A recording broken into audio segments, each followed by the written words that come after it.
এখন বাজে হচ্ছে রাত 9:30। ভাইয়ার আমি যাচ্ছি মুভি দেখতে। ভাইয়ার আমি দুজনেই বিধ্বস্ত।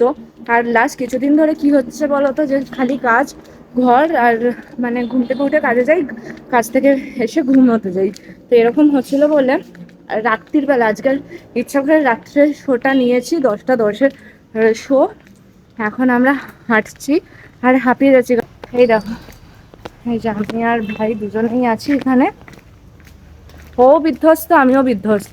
ও অন্য দিক দিয়ে বিধ্বস্ত, আর আমি তো ছেড়েই দাও। আর একজন তো খুবই রেগে গেছে এত রাত্রিবেলা যাচ্ছি বলে। আর আমার মাও তার সাথে সাথে আজকে খুব বকা দিয়েছে, বলেছে এটাই লাস্ট, এরপরে যেন বড়রা কেউ না থাকলে তোমাদেরকে একা একা না যেতে দেখি। আমি যেন অ্যাজ এ বড়ই হইনি। বাই দ্য ওয়ে, আজকে যাচ্ছি কিন্তু সনম তেরি কসম দেখতে।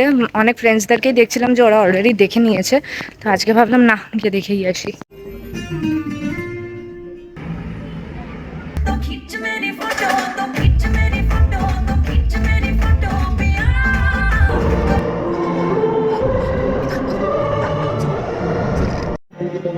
छोड़ दिया मैंने पीना, कसम से।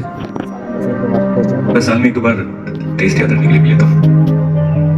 সো এখন বাজে 1:05 আর এইসবে মুভি শেষ হলো। খুব জোরে যেন খিদে লেগে গেছে, আর ভাইয়ের তো অনেকক্ষণ আগে থেকেই লেগেছিল। এখন 1:05 বাজে, এখন গিয়ে মুভিটা শেষ হলো, বাড়ি যাচ্ছি। আর ইন্টারভেলের মাঝখানে বেরিয়েছিলাম টুকটাক কিছু খেতে, তখন ভাইকে বলেছিলাম যে করে দিতে ভিডিও, কিন্তু কিছু করে দেয়নি।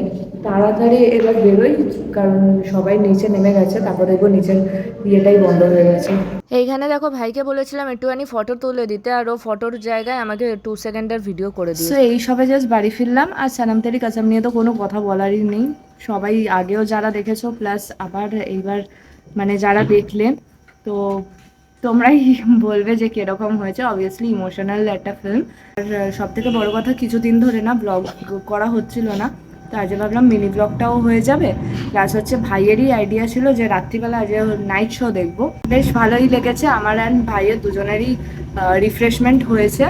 তো এখন 1:30 বাজে প্রায়, অ্যান্ড তাও গাড়ি ঘোড়া এখান থেকে চলতেই থাকবে। তো আজকের ব্লগটা এখানেই এন্ড করছি। আই হোপ তোমাদের ভালো লেগেছে। যদি ভালো লেগে থাকে তাহলে কি করবে, please do subscribe, like and comment and share. চলো, টাটা।